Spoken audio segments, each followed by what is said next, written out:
חדשה. או חורש טוב, כל הדברים האלה. גם עסיסי, גם קריספי, מאוד טוב. מה חדש? תפוח בדבש,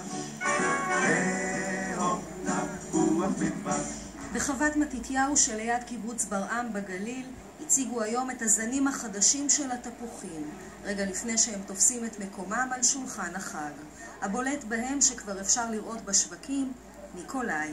אנחנו בחנו אותו בחוות פיכמן כ4-5 שנים ומצאנו אותו כיותר אדום, יותר גדול, ועם הטעם הייחודי של סטארקינג, שזה טעם מתוק שהציבור שלנו אוהב אותו.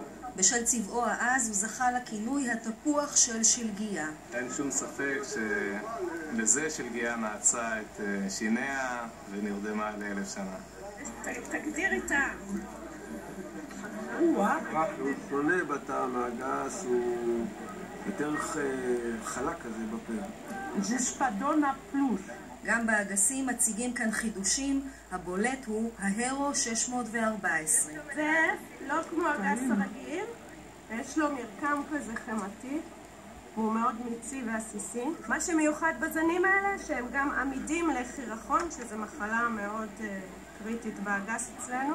מגדלי התפוחים והאגסים טעמו ובחנו היום את הזנים החדשים, רגע לפני שהחליטו מה בדיוק לנטוע. זה החלטה ל20 שנה או 25 שנה, שהנוטע מקבל שהוא מחליט על איזה עץ הוא שם את הכסף שלו. האנשים מטיילים בחוץ לארץ ורואים שיש תפוח הכי טוב רק בישראל, ואנחנו רוצים כבר לגדל את התפוח הבא, את הדור הבא של התפוח הטעים והעסיסי, שמתאים לחך הישראלי ומותאם לאקלים הישראלי. על פי נתוני החברה לפיתוח הגליל, כתפו השנה החקלאים כמות צי של 120,000 טונות תפוחים, יבול האגסים עומד על 30,000 טונות. הציבור בישראל מעדיף תפוחים יפים, אומרים היום המגדלים, וממליצים לחובבי אפריל לנסות את טעמם של הזנים היפים פחות. מבחינת טעם, לדעתי יש פה את האורורה, שאומנם הוא נראה קצת חיוור, ולא כמו שאנחנו רגילים.